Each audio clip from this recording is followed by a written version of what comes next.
அன்பின் சிகரமாக ஆற்றலின் பெருப்பமாக வருகிறது அமர்ந்திருக்கும் தாய்மார்களுக்கும் மற்றும் கற்கே கசடர கற்றவை கற்றப்பின் நிற்க அதற்கு தகை என்று முறையோடு நூலை கற்று அவையில் அமர்ந்திருக்கும் ஆண்டோர்களுக்கும் சான்றோர்களுக்கும் மற்றும் நாடகத்தை விழாவினையும்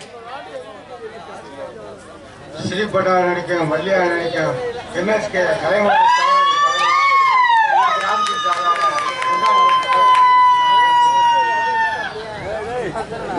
கார்த்திகேயனை சண்முகநாத பெருமானை வணங்கி வழிபாடு செய்துவிட்டு அதன் பிறகாது இந்த கதைக்கு ரொம்ப முக்கியமான ஒருவர் உண்டு. எங்க அப்பா, நம்ம அப்பா தானே. ஆமா, சமீபமா அப்பாவை காண வர்றதுல அப்பான்னு அழுகிறார். அந்த பையன் என்னன்னு தெரியல. அது சரி, அப்பா வரலன்றதுக்காக உடனே அங்க சேர்த்துறத அப்பா ஒரு முக்கியமான பொறுப்பை எனக்கு நம்பி கொடுத்து அனுப்பி வச்சிருக்காங்க. அது என்ன என்பதை சொல்வதற்கு முன்பாக முருகனை வணங்கல் அபேனுண்டு வினையில்லை, மயிலுண்டு பயமில்லை, குகனுண்டு என்னாலும் குறைவே இல்லை, குறை தீர்க்கக்கூடிய குமரனை, குன்றுதோறும் அமர்ந்து காட்சி கொடுக்கக்கூடிய குகனை முதலிலே வணங்கி வழிபாடு செய்து அதன் பிறகு அப்படி அப்பா என்னதான் கொடுத்தாங்கன்னு சண்முகநதி ஓரம் இந்த சரவண புகழ் பாடும் வெள்ள பழனி மலை பதவி நாடும்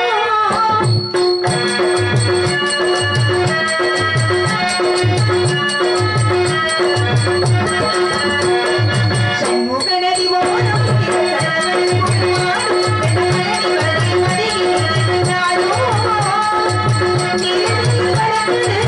திருப்புகழ்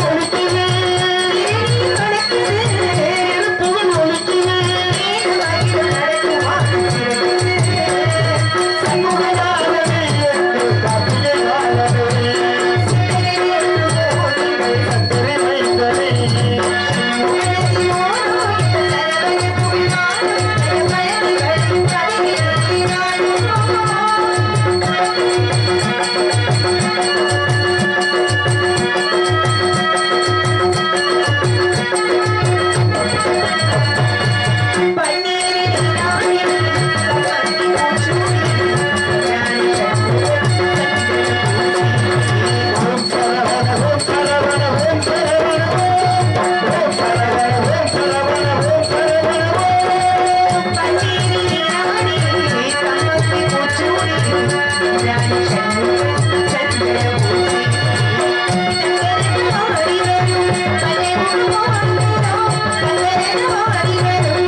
குறிப்பாக குறிஞ்சி, முல்லை, மருதம், நெய்தல், பாலை என்ற 5 வகை நிலங்களிலே குறிஞ்சி என சுற்றுரை பரிபாலனம் செய்தவரும் நம்பி தலைவனுக்கும் நங்கை மோகினிக்கும் பள்ளி என்ற பெயரோடு வளர்ப்பு மகளாக வளர்ந்து வருகிறேன். புலவழக்கப்படி பருவமடைந்த பெண்கள் எல்லாம் திணைக்காவலுக்கு செல்ல வேண்டும், ஆண்கள் உழுது வயிறிட்டு வேட்டைக்கு செல்ல வேண்டும். இது எங்களுடைய இன்னும் வழக்கமாக நடந்து வரக்கூடிய ஒரு சம்பிரதாயம். அதற்கிணங்கு என்னுடைய தந்தை முருகப்பெருமானுக்காக திணை விதைத்து திணை பயிர்களை எல்லாம் பறவைகள் சேதாரம் செய்து விடாமன்னும் கண்ணும் கருத்துமாக ஆடோடம் சோ என்று பறவடி விரட்டுமாறு எங்களை எல்லாம் அனுப்பி வச்சிருக்காங்க. நான் எதுவும் கவனிக்கல. திணைக்கு துணைக்காக நான் போறேன், எனக்கு துணைக்காக 2 தோழிகள் வராங்க. ரொம்ப நாளாச்சு பக்குவ நிலைக்கு வந்து மனசு, அதனால தோழி ஒருத்தி வர அது வந்துச்சுனே. அது கொஞ்சமா நாள் அவங்களுடைய உடனே இப்படி வர்றது. அதனால தோழி ஒருத்தி, தோழி மாதிரி ஒரு பொம்பளை பிள்ளையா, நானே இன்னும் பாக்கல. அப்படியா? எல்லாம் அழகுனா இவ அறிவு, முகமே சரியில்லை. சரி இருக்கட்டும். அதனால தோழிகளை எல்லாம் அழைத்து சென்று முருகனுக்காக விதைக்கப்பட்ட திணைக்கதிர்களை அறுவடை செய்து காவல் சிறப்பாக பார்க்கணும். முருகனுக்கு காவல்னு சொன்ன உடனேயே மனதில் தன்னையும் அறியாமல் மற்றற்ற மகிழ்ச்சி. ஏன் ஒவ்வொரு நாளும் ஒவ்வொரு கணப்பொழுதும் முருகனை எண்ணி நினைத்து சீக்கிரமாக முருகனை எப்பொழுது சரணாகதி அடைவேணும் அப்படின்னு ஏங்கிட்டு இருக்க என்கிட்ட வந்து காவலுக்கு போங்கன்னு சொன்னா இதை விட வேற என்ன வேணும்? என்ன வேணும்? வேற எதுவும் வேண்டாம். சிலை அழகா இருக்கு, மூக்கு கிட்ட ஒரு சின்ன தப்பு பண்ணிட்டேன், நடந்துருச்சு தெரியாம கொஞ்சம் கூடுதலா செதுக்கிட்டேன், அது கொஞ்சம் ஒரு மாதிரி இருக்கு, வேற சிலை செய்யலாம்னு யோசிக்கிறேன்னாரு. அப்ப நண்பர் சொன்னாரு சிலையா கொண்டு போய் உயரத்துல வைக்க போறீங்க. உயரத்துல வைக்கக்கூடிய சிலை தெரியறதே பெரிய விஷயம், சிலையில இருக்கிற பிழையா தெரிய போது பரவாயில்ல வச்சிருங்க அப்படின்னு. அப்பதான் சிற்பி சொன்னாரா, இன்று நான் செய்த பிழை நான் சொல்லி உங்களுக்கு தெரியும், செய்துட்டோமேன்னு எனக்கு தெரியும், இதெல்லாம் தாண்டி நமக்கு வேணும் ஒருத்தன் இருக்கான் பாருங்க, அவனுக்கு தெரியும்ல. இந்த சிலையை செஞ்சு மேல வச்சுட்டேன்னு வைங்க, போகும் பொழுது வரும்போதுதான் என் மனசுல ஒரு உறுத்தல் இருக்கும். இந்த சிலையில ஒரு தப்பு பண்ணிட்டேமே உறுத்தல் இருக்கும். அந்த உறுத்தல் எனக்கு மட்டுமல்ல, என்னை கண்காணிக்கக்கூடிய இறைவனுக்கும் இருக்கும். அதனால அந்த உறுத்தலோட நான் வைக்க விரும்பல, இன்னொரு சிலை செஞ்சிடலான்னு தன்னுடைய மனசாட்சி கொத்து இன்னொரு சிலை பண்ணாராம். இது ஏன் அப்படின்னா, அன்றாட வாழ்க்கையில இந்த நடக்கிற நிகழ்வு மட்டுமல்ல, எல்லாத்தையும் இறைவன் ஒருத்தர் இருந்து பார்த்துட்டே இருக்காரு. அதனால அன்றாட செய்யக்கூடிய பணிகளை மிக சிறப்பாக செய்யணும் அப்படின்ற நோக்கத்தோடு இன்னைக்கு காவல் அப்படிதான் சிறப்பாக நடக்கணும். முதலிலே காவல் சிறக்க உலகத்தையே கட்டி ஆளக்கூடியவள் உமகெண்ணை ஆதிபராசக்தி, உலகத்தை ஈன்ற பின்பும் கன்னியாக விளங்குகின்ற அம்பிகை என் தாய் மதுரை மீனாட்சி. அம்பிகையை வணங்குவோம், நல்லதே நடக்கட்டும்.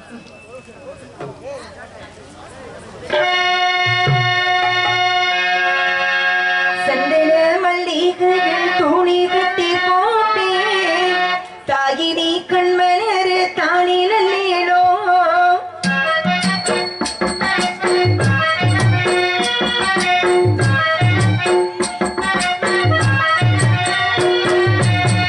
சந்தன மல்லிகையில் துணி கட்டி போட்டே தாயினி சந்தன மல்லிகையில் துணி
மனம் தரும் தெய்வ வடிவம் தரும் நெஞ்சில் வஞ்சமில்லா இடம் தரும் நல்லெண்ணை எல்லாம் தரும் அன்பது என்பவருக்கே கடம் தரும் பூங்குடலால் அபிராமி கடை கண்களே என்ற அபிராமி பட்டு பாடியது போல மதுரையிலே மீனாட்சியாக காஞ்சியிலே காமாட்சியாக காசியிலே விசாலாட்சியாக திருவானைக்காவிலே அகிலாண்டேஸ்வரியாக சிதம்பரத்திலே சிவகாமி அம்மையாராக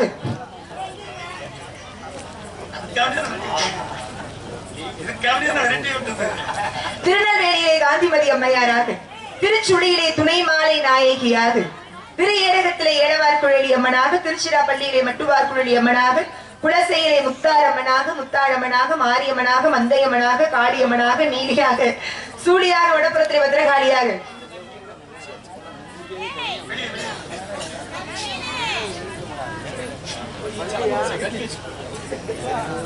அப்பேற்பட்ட ஆதிபராசக்தி அந்த சக்தியின் மூலமாக 6 முகங்களும் ஒரு முகமாக இணைக்கப்பட்டு சண்முகன் என்ற பெயர் பெற்றார் முருகப்பெருமான். சிவனுடைய நெற்றிக்கண்ணிலே 6 நெருப்பு பொறிகளாக முருகனுடைய அவதாரம் நிகழும் பொழுது இந்த உலகம் எங்கும் ஒரே முழுமையாக வெளிச்சமாக வெப்பமாக தோன்றுகிறார்.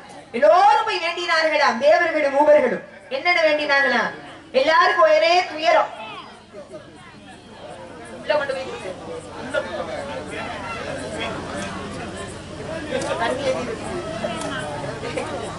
ஆக இந்த உலகம் உயிர், இந்த உலகமே பார்த்து வியக்கத்தக்க ஒரு அழகான குமரன் உருவான அந்த குமரன் உருவாகக்கூடிய அந்த வெப்பத்தை ஆதிபராசக்தினாலேயே தாங்கிக் கொள்ள முடியவில்லையா? அதைத்தான் கச்சைப்பர் பாடினார். அருகும் உருவமாகி அனாதியாய் பிளவாய் ஒன்றாய் பிரமமாய் நின்ற சோதி பிளவதோர் மேனி ஆறும் கருணை கூர் முகங்கள் 6 கரங்கள் 12 கொண்டு ஒரே திருமுருகன் வந்தார் உதித்து. இந்த உலகமே உயக்கூடிய அளவுக்கு இந்த உலகிலே ஒரு குமரன் அவதாரம் செய்து வந்தார் அப்படின்னா அது முருகப்பெருமான் மட்டும்தான். எல்லா குழந்தைகளும் பிறக்கும் பொழுது அவதாரம் செய்யும் பொழுது அழுது கொண்டேதான் பிறக்கும். ஆனா முருகன் மட்டுமே பிறக்கும் பொழுது அவதாரம் செய்யும் பொழுதே அழுது கொண்டு பிறக்க அவதாரம் செய்யாமல் சிரித்துக் கொண்டே அவதாரம் செய்த இறைவன் அப்படின்னா முருகன் தான்.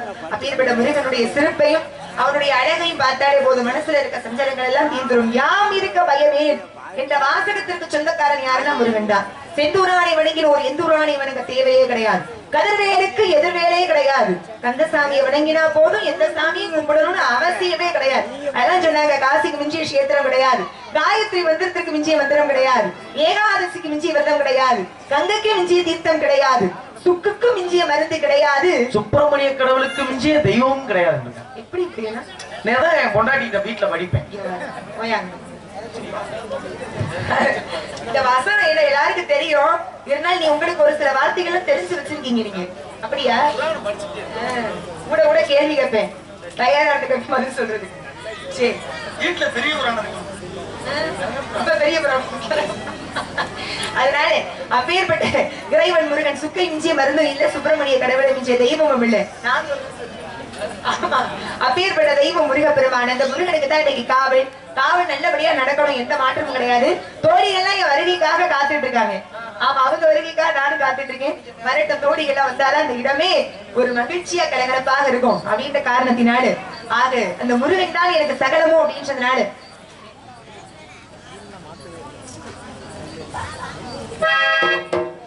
அம்மாவும் நீகே அப்பாவும் நீகே அன்புடனே ஆதரிக்கும் தெய்வமும் நீகே அம்மாவும் நீகே அம்மாவும் நீகே அப்பாவும் நீகே அன்புடனே ஆதரிக்கும் தெய்வமும் நீகே அம்மாவும் நீகே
தெய்வம்னு சொல்லுவாங்க. ஆக தாய் தந்தை அதன் பிறகு குரு. இந்த குருவாக இருந்து ஆதி குருநாதருக்கே குருவாக இருந்து மந்திர பொருள் உரைத்து தகப்பன் சுவாமி அப்படின்னு பெயர் வாங்கிய பெருமை முருகனையே சேரும். சிவனை நிகர் பொதிய வரி முனிவனக மகிழ இரு செவி குளிர இனிய தமிழ் பகர்வோனே நாங்க. ஆக அப்படி செவி குளிரக்கூடிய அளவுக்கு இந்த உலகிலே தமிழை பேசும் தமிழ் தெய்வம்னா முருகன் தான். எத்தனையோ மொழிகள் உண்டு, எத்தனையோ தெய்வங்கள் உண்டு. எந்த ஒரு மொழிக்குமே தெய்வம் கிடையாது, எந்த ஒரு தெய்வமுமே மொழிக்கு தெய்வமாக கிடையாது. ஒரே மொழி ஒரே தெய்வம், முருகன் தமிழ், வேற எதுவுமே கிடையாது. அப்பேற்பட்ட இறைவன் முருகன், ஆறுமுகன், சண்முகன், ஒவ்வொரு பெயர்களுக்குமே விளக்கம் இருக்கு. விளக்கம் இல்லாத பேரே இல்லை. இப்ப முருகனுக்கு அறுபடை வீடு இருக்கு. திருப்பரங்குன்றம், திருச்செந்தூர், பழனி, சுவாமிமலை, இப்படி வரிசைப்படுத்தி ஆறையுமே 6 ஆதாரங்களை மையமாக கொண்டு வரிசைப்படுத்தினாங்க. இதுல திருச்செந்தூர் அப்படின்னு நம்ம எடுத்துக்கிட்டோம் அப்படின்னா ஐப்பசி மாதம் கந்த சஷ்டி பெருவிழா மிக சிறப்பாக நடக்கக்கூடிய ஊர் எது அப்படின்னா திருச்செந்தூர் தான் இல்லையா. செந்தூராணி இறங்கினோம்னா எந்தூராணி விளங்க வேண்டாம் அப்படின்னு ஒரு வட்டார வழக்கத்தில் ஒரு பழமொழி உண்டு. ஏன்னா அப்பேற்பட்ட மகத்துவம் வாய்ந்த தெய்வம் யாருன்னா செந்தூரில் வீற்றிருக்கக்கூடிய செந்தில் ஆண்டவர். பேரே பாருங்க, செந்தில் வேல் முருகன். வேல் இங்க சரி சரி நல்லா இருக்கு. சரி, ஆக வேல் மறைஞ்சிருக்கு, சீக்கிரம் தெரிய வந்துருங்க. செந்தில் வேல் முருகன் அப்படியா, நல்ல பேர்ல. செந்தில்னா ஊரு, வேல்னா ஆயுதம், முருகன்னா பேரு. செந்தில்னா ரொம்ப பேருக்கு விளக்கம் தெரியல. செந்தில்ங்கிறது செந்தூர் தான், திருச்செந்தூருக்கு தான் செந்தில்னு பேரு. இப்ப செந்தில்ங்கிற பேரே முருகனுக்கு அந்த ஊரால் வந்ததுதான். செந்தில் நாதன் என்ன அர்த்தம்? திருச்செந்தூரில் வீற்றிருக்கும் நாதன், தெய்வம், தலைவன் அப்படின்னு. தெரியாம என்கிட்ட ஒருத்தர் கேள்வி கேட்டு மாறிக்கிட்டாரு. ஆமா தெரியும் செந்தில்னா என்னன்னு. அச்ச பேர், எங்க பேர் வச்சாலும் அதை காப்பாற்ற முடியுமா? சில பேர் பேரை வச்சுட்டு ஐயோ இந்த பேரை வச்சுட்டே காப்பாற்றணுங்கிறதுக்காக நடந்துக்கணும்னு நினைப்பாங்க. ஆக மொத்தம் எந்த பேர் வச்சாலும் பேரை கிடைக்காம காப்பாத்திட்டா நல்ல விஷயம் தான். ஆக திருச்செந்தூர் எல்லாருக்குமே தெரியும், எல்லாரும் போயிருக்கக்கூடிய ஒரு ஆலயம். இன்னைக்கும் மக்கள் கூட்டம் அதிகமா இருக்கிற ஒரு கோயில். எங்க திருச்செந்தூர்ல மட்டுமில்ல, நிறைய ஆலயங்கள்ல பாத்தீங்கன்னா இன்னைக்கு நிறைய மக்கள் கூட்டம் போகுது. அதனால என்ன பண்ணிட்டாங்கன்னா அதை சாதகமா பயன்படுத்தி இப்ப தரிசனங்கள் எல்லாம் பிரிச்சு வச்சிருக்காங்க. பொது தரிசனம் ஒண்ணு, சிறப்பு தரிசனம் ஒண்ணு, மூணாவது ஒரு தரிசனம் இருக்குன்னு. என்ன தரிசனம்? என்ன சொல்லுங்க, சத்தமா சொல்லுங்க. விஐபி தரிசனம். அதேதான், விஐபியோட அந்த வெரி இம்பார்ட்டன்ட் பர்சன், ரொம்ப முக்கிய பிரமுகர்களாக இருக்கக்கூடியவங்களுக்கு சிறப்பு தரிசனம் அப்படின்னு ரொம்ப சிறப்பாக நம்ம எல்லாம் பாத்தீங்கன்னா ஒரு 4-5 மணி நேரம் நின்றுகிட்டே இருப்போம். உண்மையாவே நடந்த விஷயம். திருச்செந்தூர்ல போய் ஒரு 4-5 மணி நேரம் நம்ம நிப்போம். திடீர்னு பாத்தீங்கன்னா ஒரு 4 பேரை உள்ள கூட்டிட்டு போவாங்க. முதுமுதுமன் நம்ம கால்களுக்கு புள்ள குட்டி வச்சு நிக்கிறமேன்னு வருத்தமா பார்க்கும்பொழுது இப்படி 4 பேர் உள்ள போயிட்டு உடனே சாமியை பார்த்துட்டு வெளியில வருவாங்க. நம்ம 4-5 மணி நேரமா நிப்போம். இப்ப நம்ம மனசு என்ன யோசிக்கும்னா, நாம மட்டும் ஏழையாக பிறந்ததோ என்னவோ தெரியல, இல்ல ஒரு முக்கிய பிரமுகர்களாக நாம வாழலையா, நம்ம இவ்வளவு நேரம் காத்திருக்கோமே சாமியை பார்க்க, வந்தாலும் உடனே உள்ள போய் சாமி பார்த்துட்டு போதே நம்மளாம் யோசிப்போம். ஆனா இதுல நம்ம ஒரு விஷயத்தை யோசிக்கணும். யாரெல்லாம் சீக்கிரமா போய் சாமியை பாக்குறாங்களோ அவங்க எல்லாம் சீக்கிரமா ஆலயத்தை விட்டு வெளியில போயிடுவாங்க. ஆனா நாம் அப்படி இல்லை. 4-5 மணி நேரம் நின்றாலும் கோயிலுக்குள்ளேயே நின்றுகிட்டே இருக்கோம். வாழ்க்கையில எவ்வளவு நாட்களை எதுக்கும் செலவு பண்றோம். ஒரு நாள்ல 4-5 மணி நேரத்தை ஒரு ஆலயத்துக்கு செலவு பண்ணா குறைஞ்சா போயிடுவோம். அத்தனை மணி நேரம் நின்றுகிட்டே இருக்கும். இதுல இன்னொன்னு என்ன அப்படின்னா, சீக்கிரமா போய் சாமியை பாக்குறாங்கல்ல, காசை கொடுத்து சீக்கிரம், அப்படி பாக்குறவங்களை எல்லாம் இவங்க தான் சாமியை பார்க்கணும். ஆனா காத்திருந்து பார்க்கக்கூடிய நம்மை தெய்வம் பார்க்கும். நாம் சென்று தெய்வத்தை பார்ப்பதற்கும் தெய்வத்தினுடைய பார்வை நம் மீது விடுவதற்கும் வித்தியாசம் உண்டு. யார் சொன்னதுன்னு ஐயா வாரியர் அவர்கள் சொன்னது. ஆக காத்திருந்து தெய்வத்தை ஒரு சில மணி நேரங்கள் அந்த வழியோடு எப்படா பாப்போன்ற அந்த ஆவலோடு எதிர்பார்ப்போடு பாப்ப பத்தியில பார்க்கும் பொழுது வரும் பாருங்க ஒரு பேரானந்தம். அந்த ஆனந்தத்தை தாண்டி வேற என்ன இருக்கு? கிட்டத்தட்ட இன்னைக்கு சபரிமலைக்கு போறவங்க ஒரு 48 நாள் விரதம் இருந்து கடுமையா அங்கேயும் சரி, பழனிக்கு பாத யாத்திரை போறாலும் சரி, இதெல்லாம் கடுமையான சில வழிகளையும் தாங்கி கொண்டு கடந்து சென்று பார்க்கும் பொழுது மனசுக்குள்ள ஒரு பேரானந்தம் ஏற்படும். எதையுமே சிரமப்பட்டு நாம் அடையும் பொழுது அதனுடைய ஆனந்தமே வேறு. ஆக அப்படியெல்லாம் காத்திருந்து முருகனுடைய அருளை பெறக்கூடிய பக்தர்களும் உண்டு. இப்ப திருச்செந்தூர் அப்படின்னு எடுத்துக்கிட்டாலே இன்னைக்கு எதனால திருச்செந்தூர் ஊராட்சி நம்மள நினைச்சிட்டு இருக்கோம் அப்படின்னா, அதாவது முருகப்பெருமானுடைய அவதார நோக்கமே என்ன அப்படின்னா சூரபதம் என்று ஒருத்தனை அழிக்கணும். ஏன் அவனை அழிக்கணும்? அவன் என்ன சாதாரண நினைச்சீங்களா?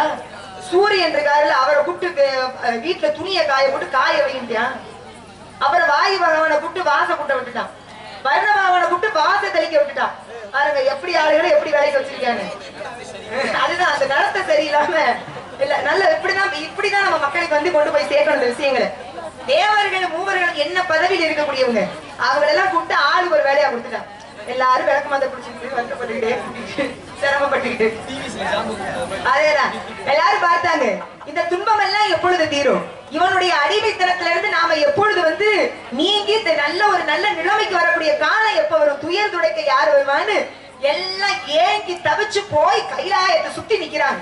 முருகனுடைய வேல் சூரபதவனை 2 கூறாக பிளந்து ஒரு கூரை மகிழாக மறுகூரை சேவர் கொடியாக மாத்தி கூட வச்சிட்டு இருக்காரு.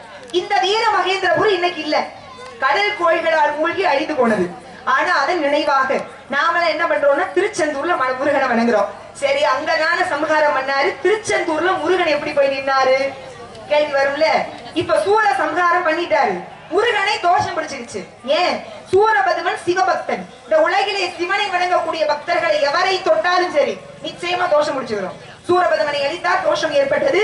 தனக்கு ஏற்பட்ட தோஷத்தை நீக்கிக் கொள்வதற்காக 5 லிங்கங்களை வைத்து நிலம் நீர் நெருப்பு காற்று ஆகாயம் என்ற பஞ்சபூதங்களை குறிக்கக்கூடிய 5 லிங்கங்களை பிரதிஷ்டை பண்ணி தன்னுடைய சிவன் அவருடைய தந்தையை வணங்கிக்கிட்டு இருந்தார்ல.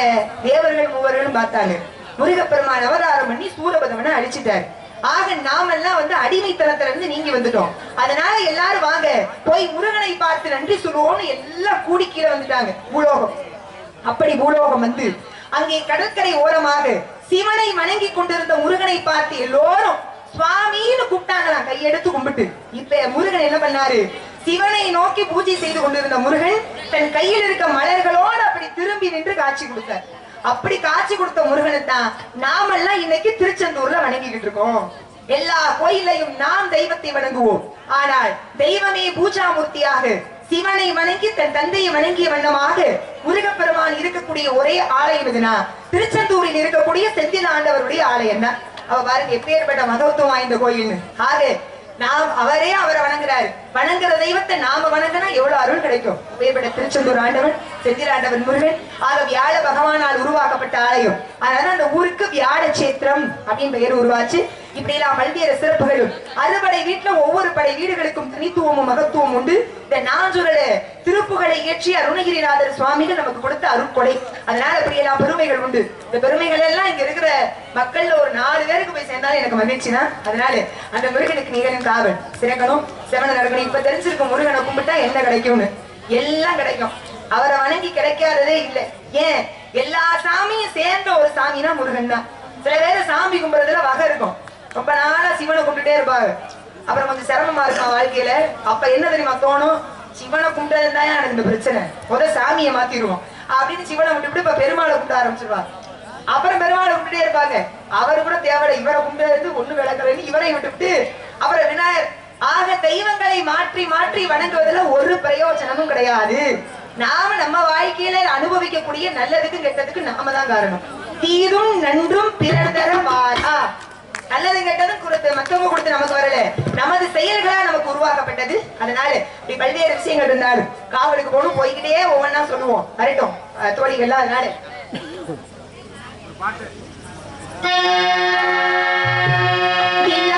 வீரனே வீரமணி கண்டனே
கிடைக்குமே.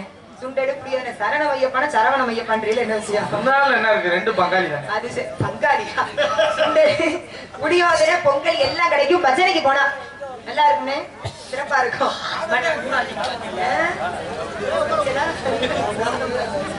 இல்ல அப்படி இல்ல, அந்த சாதத்துக்கே இவ்வளவு மகத்துவம் உண்டு. சாதாரணமா உட்காந்து புளியோதரை சாப்பிடுறதுக்கும் சபரிமலை ஐயப்பனுக்கும் இல்ல மற்ற தெய்வங்களுக்கும் அதை படையலாக படைத்து நாம உண்பதற்கும் நிறைய வித்தியாசம் இருக்கு. வெறுமனையா சாப்பிடுற வீட்டுல பொங்க வச்சோம்னா அந்த பொங்கல் அவ்வளவு சுவையா இருக்கும் இல்லையா தெரியாது. கோயிலுக்கு நீங்க பொங்கல் வச்சு நெய்யே ஊத்தாட்டி நெய் மணக்கும் அப்படின்னா எல்லாம் இறைவனுடைய இறைவனுடைய கருணை தான். ஆக இன்றைய தினம் விடிந்த பிறகு ரொம்ப சிறப்பான ஒரு நாள், ரொம்ப சிறப்பான நாள். ஆடி மாதம் வரக்கூடிய ஆடி பெருக்கு எல்லாருக்குமே தெரியும். ஆடி பெருக்குன்னா ஆடி 18ஆம் நாள். 18ன்ற எண்ணிக்கை நிறைய சிறப்பு இருக்கு. புராணங்கள் 18 தான், சித்தர்கள் 18 தான், பகவத்கீதையினுடைய அத்தியாயங்கள் 18 தான். மகாபாரத போர் மட்டுமல்ல, நடந்த போர்கள் எல்லாமே 18 அப்படின்ற எண்கள்ல தான் வந்து நடைபெற்று இருக்கு. அதுபோக 18 அப்படிங்கிறது சபரிமலை நாடி செல்லக்கூடிய பக்தர்கள் கடந்து செல்ல வேண்டிய படிக்கட்டுகள் அப்படிங்கிறது 18 தான். 18ன்ற எண்ணுக்கு நிறைய சிறப்பு இருக்கு. அதுவும் இன்றைய நாள் அப்படிங்கிறது ஆடி பெருக்குன்னு எல்லாருக்கும் தெரியும். இது எதனாலன்றது ஒரு சில பேருக்கு தெரிஞ்சிருக்கலாம், ஒரு சில பேருக்கு தெரியாம இருக்கலாம். பெருக்கு அப்படிங்கிறது என்ன அப்படின்னா, இப்ப நம்மளை பொறுத்த வரைக்கும் ஒரு பழக்கம் வச்சிருக்காங்க இந்த பெண்களுக்கெல்லாம். அதாவது இந்த அட்சய திருதியைன்னு ஒண்ணு வரும்.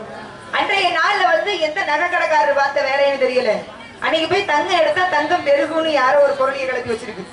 அதனாலே இந்த வீட்டுல இருக்கிற ஆம்பளையார தொந்தரவு பண்ணி 1 கிராமாவது தங்கம் எடுத்து அப்பதான் தங்கம் பெருகும். உழைக்காம உட்காந்துருந்தா தங்கம் பெருகும் நல்லா.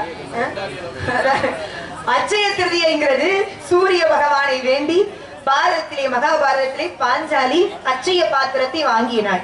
ஏன்னா அவர்கள் இருந்தது வனவாசத்துல, அன்னம் வேண்டும் என்பதற்காக அல்ல குறையாத அட்சய பாத்திரம் உணவு கிடைத்துக் கொண்டே இருக்கும். ஒரு முறை கழுவி கவிழ்த்துட்டாங்கன்னா மறுநாள் தான் கிடைக்கும். அப்பேற்பட்ட அட்சய பாத்திரத்தை வாங்கிய நாளைத்தான் அட்சய திருதியை அப்படின்னு கொண்டாடப்படக்கூடிய நாளாக இருக்கு. இந்த நாள்ல கொடுத்தோம்னா பெருகும்.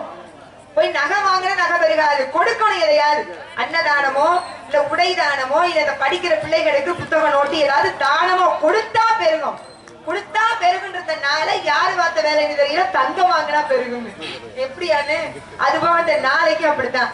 நாளைக்கு என்ன செய்தாலும் அந்த காரியம் பெருகி கொண்டே போகும் அப்படின்றது தெரியும். நாளைக்கு முதல் யாரை வணங்கணும்னு தெரியுமா? ரொம்ப முக்கியமான விஷயம். நாளைய நாள் அப்படிங்கிறது காவிரி தாய் குடகு மலையிலே ஆரம்பித்து இந்த சோழ நாட்டை, அதாவது நமது சோழ நாடுங்கிறது தமிழகத்தினுடைய நெற்களஞ்சியமாக விளங்கக்கூடியது தஞ்சை தான். அந்த தஞ்சையில வந்து நெற்களஞ்சியம் சிறப்பாக என்னாலும் செழிக்கணும் அப்படின்னா அதற்கு நிச்சயமாக அன்னை காவிரியினுடைய அருட்கொடை வேணும். காவிரி நதியினுடைய ஓட்டம் நின்றுச்சு அப்படின்னா விவசாயம் செழிக்காது. அதனால அன்றைய நாள் நாளைய நாள்ல காவிரியினுடைய பெருக்கம் அதிகமா நீரோட்டமா இருக்குமா. காவிரி பெருக்கெடுத்த ஓடல்தான் ஆடி பெருக்கு அப்படின்னு சொல்றாங்க.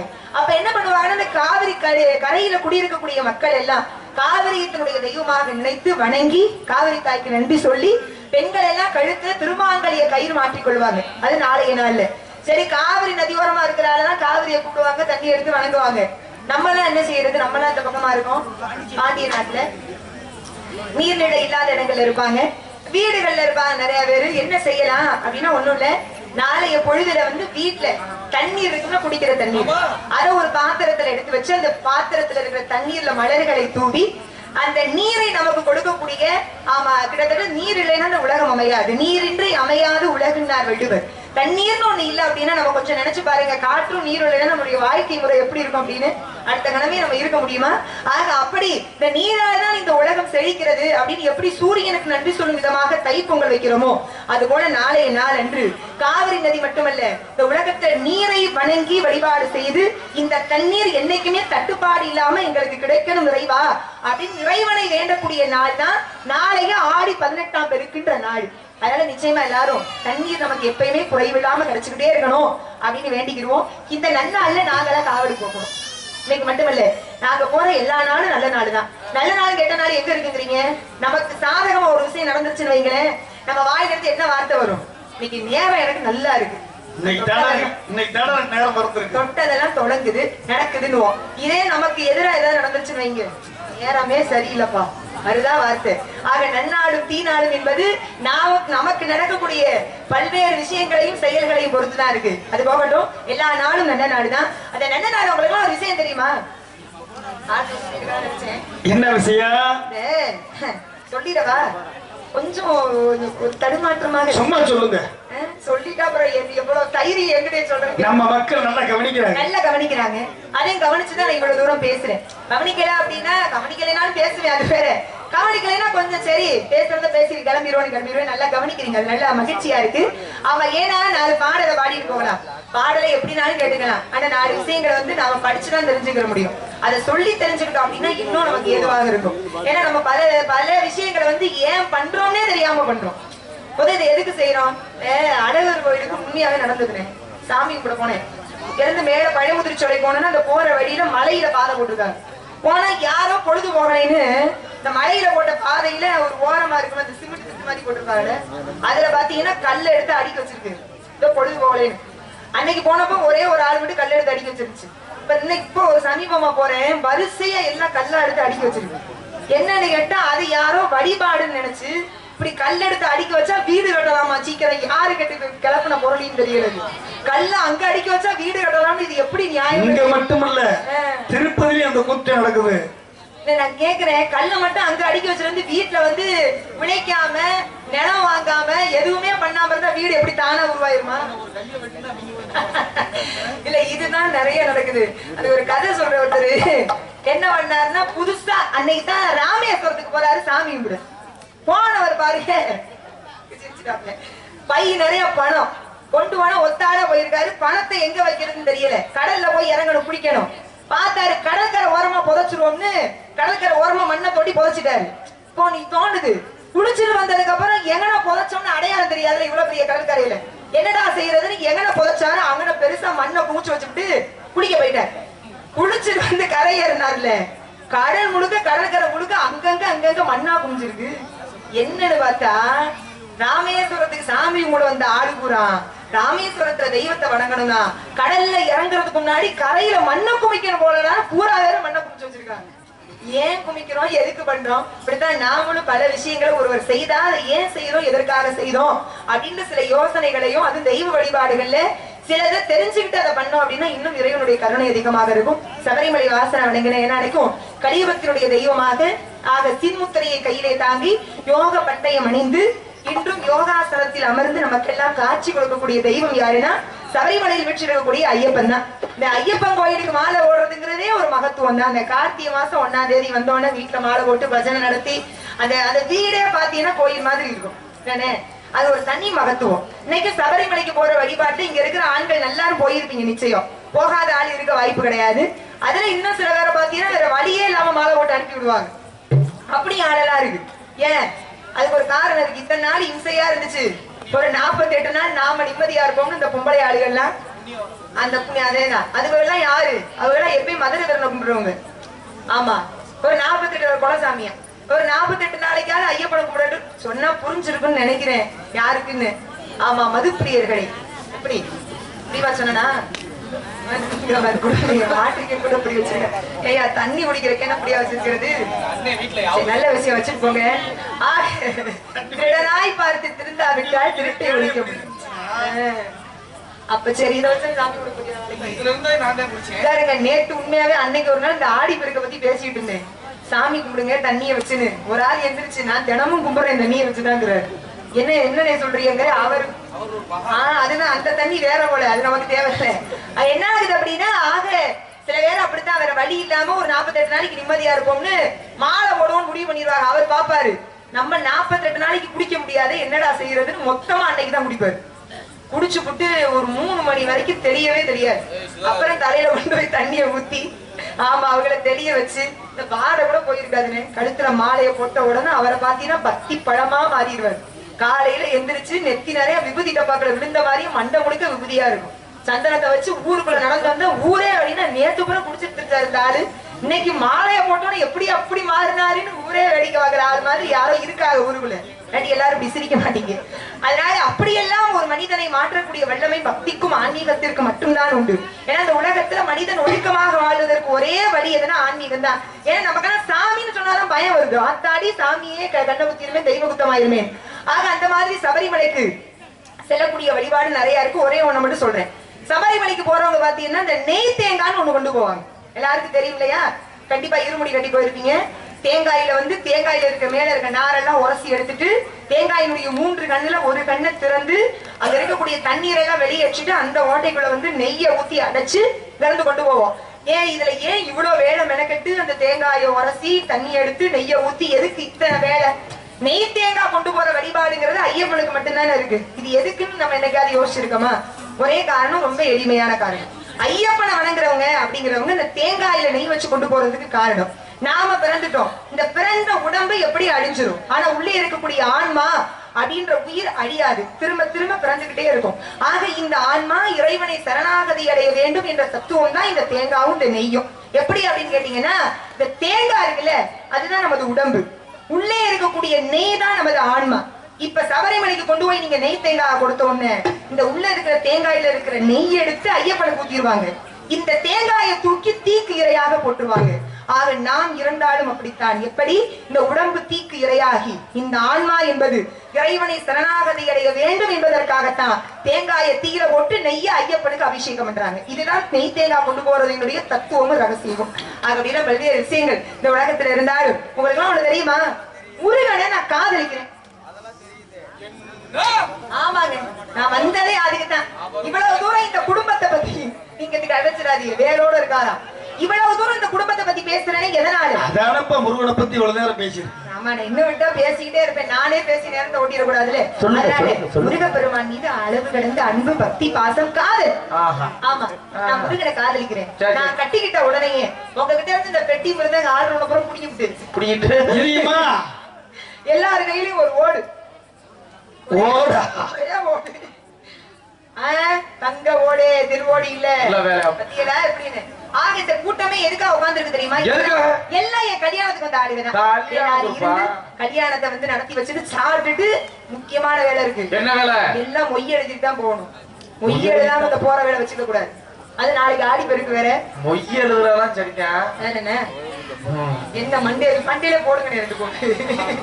ஏயா இப்பதான் விடிய விடிய கதை சொல்லி பிடிச்ச பிறகு என்னமோ கதை சொன்ன மாதிரி என்னங்க? ஏதாவது பழக்கம் சரியில்லை. நாங்கெல்லாம் சைவ சமயத்தை சார்ந்தவங்க. உங்களுக்கு தேவலோகத்தில் அசுரர்கள் எல்லாம் சோமபானம் சுறாபானமும் காட்சிக்கிறார்களா?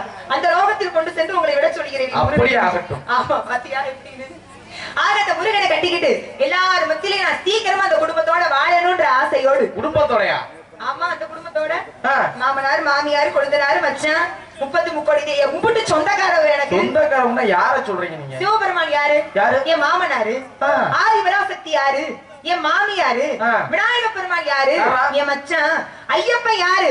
என் கொழுந்தனாரு. அப்ப முருகன் எனக்கு யாரு? சித்தப்பா மையா வேணும். ஆனா உனக்கு நாத்தனார் மட்டும் இல்ல, கொடுமையாயா சித்தப்பா மகனா? ஏப்பா, நான் முருகனை யாருன்னு உங்களுக்கு எல்லாம் புரிஞ்சிருச்சு. வேணும்னு எப்படியா சொல்ற சித்தப்பா மையனு? முருகன் உங்களுக்கு சித்தப்பா மையன், யாருக்கு சித்தப்பா? எனக்கு சித்தப்பா மையன். உங்களுக்கு எப்படி சித்தப்பா மகன் ஆகும்? அவங்க அப்பா பேர் என்ன? அவங்க அப்பா பேரு அண்ணாமலை. எங்க அப்பா பேரு முன்னாமலை. எப்படிப்பா அப்படின்னா? அவர் பேரு சண்முகன். என் பேரு சரவணன். எப்படி இப்படி? ரெண்டு பங்காளி தானே, அதனால எப்படி பத்தியா? சரி, என்ன கொஞ்ச நாளைக்கு அந்த முருகனுடைய மனசுல நினைச்சு எப்படி தெரியுமா? சிந்திக வெண்மணி சிப்பியில் முத்தாச்சு செந்நிற மேனிகள் வெண்மணம் பித்தாச்சு என் பொன்னம்மா சேரா